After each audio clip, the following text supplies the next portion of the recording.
আশা করি ভালো আছেন। আমরা প্রতি এপিসোডে নতুন নতুন কোনো টপিকস শিখছি, যেটাতে আমাদের নতুন টেকনিক থাকতেছে, নতুন ট্রিক্স থাকতেছে বা নতুনত্ব থাকতেছে, যেটা আমরা নতুন কিছু শিখতে পারছি।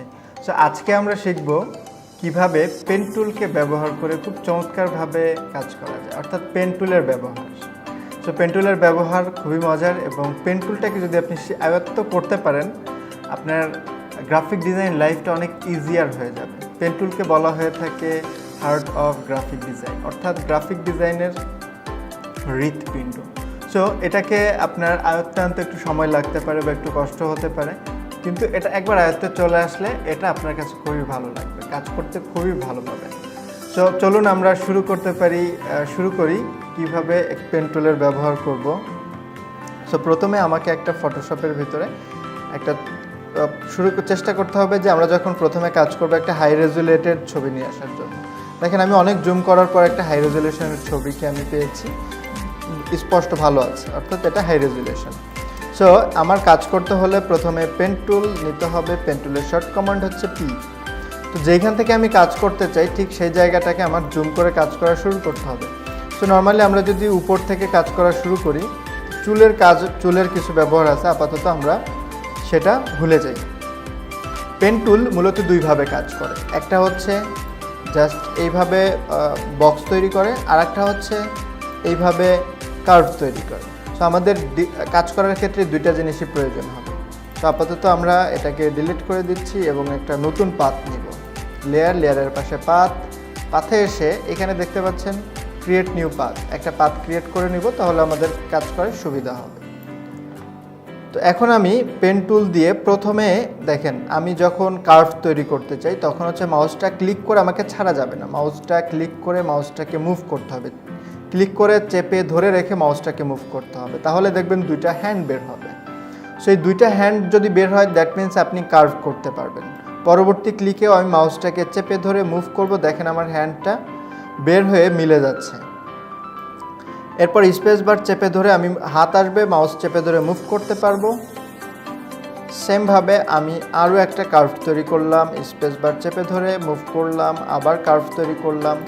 দেখেন এই কার্ভটা এখন কোন দিকে যাব, সিম্পলি চিন্তা করেন, আপনি যদি এই ছবিটার উপরে মাউস ভুলে যান, পেন্সিল দিয়ে যদি আপনি এটাকে আর্ট করতে চান, তাহলে আপনাকে কোন প্রসিডিউরে আগাতে হবে, মোটামুটি সেটা মাথায় রেখে একটু কাজ করার চেষ্টা করেন, তাহলে দেখবেন এটা খুব অল্প সময়ে আপনার কন্ট্রোলে চলে আসবে।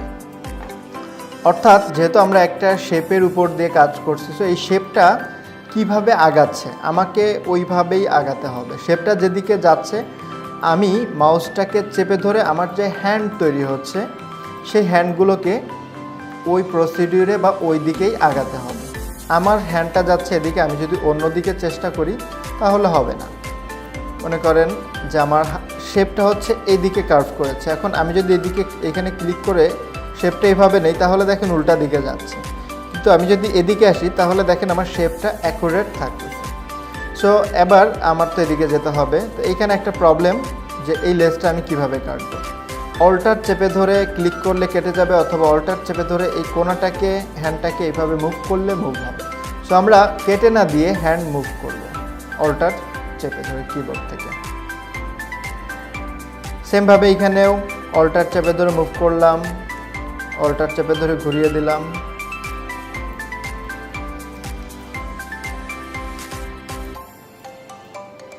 তো পেন টুলের ব্যবহারটা বেসিক্যালি আমার শুধু কোন দিকে শেপটা আমি নিতে চাচ্ছি ওই শেপটাকে বুঝতে পারা, এবং শেপ অনুযায়ী আপনার পেন টুলটাকে মুভ করা। এই জিনিসটা যদি আপনি ধরে ফেলতে পারেন তাহলে পেন টুলটা আপনার জন্য মোটেও কঠিন কিছু থাকবে না। এবার আসেন আর একটা জিনিস ক্লিয়ার করি, যে আপনি কোত্থেকে কাটবেন বা কি বরাবর আপনি পেন টুলটাকে মুভ করবেন। অবজেক্ট এবং ব্যাকগ্রাউন্ড এইটার মাঝখানে যে শেপটা আছে ওই বরাবর কেটে যাবেন শুধু।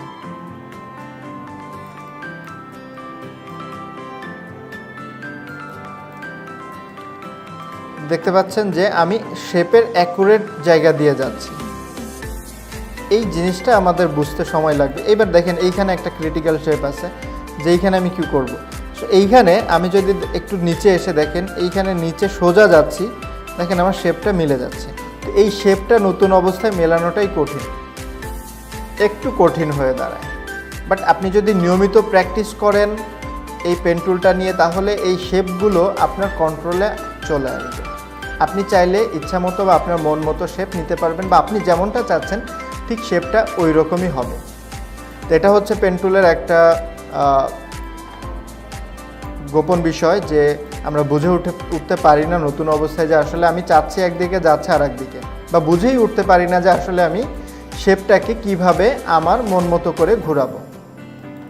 তো আশা করি আজকের এই ভিডিওটা দেখার পরে পেন টুলের ব্যাপারটা আপনার কাছে যথেষ্ট পরিমাণ ক্লিয়ার স্পষ্ট হবে যে আসলে আমি শেপটাকে কিভাবে নিব। যেমন এইখানে আমি অল্টার চেপে ধরে লেজটাকে ঘুরিয়ে দিলাম, অর্থাৎ হ্যান্ড যেটাকে আমি বলেছি, ঘুরিয়ে দিলাম, আবার এইখানেও সেমভাবে ঘুরিয়ে দিলাম। শেপটা আমার যে দিকে যাচ্ছে, আমাকে মাউসটাকে অর্থাৎ আমার কার্ভটাকে সেদিকে ঘোরাতে হবে। এখানে আরেকটা জিনিস আমি শুরুতে একটু মিস করে গেছি, সেটা হচ্ছে আমরা যখন কাজ করব, দেখেন আমার মাউসের সাথে একটা লেজ আছে, অর্থাৎ এই লেজটা কীভাবে আনবো, এখানে সেটিংয়ের একটা আইকন পাবেন কন্ট্রোল প্যানেলে। এই রাবার ব্যান্ডের টিক চিহ্নটা উঠাই দিলে এটা থাকবে না, বাট রাবার ব্যান্ডের টিক চিহ্নটা যদি আপনি দিয়ে দেন, তখন আপনার সাথে এই লেজটা থাকবে, অর্থাৎ আপনার কাজ করতে অনেক সুবিধা হবে। সো এই জিনিসটা আমরা যখন ফটোশপ ওপেন করব, এই সেটিংসটাকে আমরা সেভ করে রাখবো, তাহলে আমাদের আর বারবার চেঞ্জ করতে হবে না, বা কাজ করতে অনেক বেশি সুবিধা হবে। তো এই হচ্ছে মোটামুটি পেন টুল নিয়ে কাজ করার যে আমাদের টেকনিকটা, ট্রিক্সটা, সে ব্যাপারগুলো। তবে হ্যাঁ, নতুন অবস্থায় পেন টুলটা আপনার কাছে কঠিন লাগবে, এটাই স্বাভাবিক। তো দেখতে পাচ্ছেন আমরা অলরেডি 50% কমপ্লিট করে ফেলেছি, এবং এই যে প্রত্যেকটা পয়েন্ট দেখতে পাচ্ছেন, এই পয়েন্টগুলোকে বলা হয় অ্যাঙ্কর পয়েন্ট। সো এই অ্যাঙ্কর পয়েন্টগুলোকে নিয়ে আপনি কাজ করতে পারেন, মানে পরবর্তীতে চাইলে এডিট করতে পারবেন। লাইক আমি দেখতে পাচ্ছি এইখানে আমার একটু বেশি কাটা হয়ে গেছে, আমি এইখানে ডিরেক্ট সিলেকশন টুলটা নিয়ে এটাকে ক্লিক করে অ্যাঙ্কর পয়েন্টটা দেখেন, এই হাতগুলোকে ঘোরানোর মাধ্যমে এই পয়েন্টগুলোকে ঠিক করতে পারতেছি। সো এইভাবে আমরা পেন টুলের ব্যবহার করতে পারি, বা পেন টুল দিয়ে যে কোনো অবজেক্টকে প্রপারলি বা বেস্ট কোয়ালিটি ঠিক রেখে ব্যাকগ্রাউন্ড রিমুভের কাজ করতে পারি। সো যেহেতু ব্যাকগ্রাউন্ড রিমুভের কথা বলেই ফেললাম, সো এর পরের এপিসোডে আমরা জানবো কিভাবে ব্যাকগ্রাউন্ড রিমুভ করতে হয়, এবং ব্যাকগ্রাউন্ড রিমুভের কিছু গুরুত্বপূর্ণ কাজ রয়েছে, সেই প্রসিডিউরগুলো আমরা দেখব আগামী এপিসোডে, এবং ব্যাকগ্রাউন্ড রিমুভ করব। এখন যেটা আপনার করতে হবে, বেশি বেশি প্র্যাকটিস করতে হবে, ডিজাইন করতে হবে। Happy designing.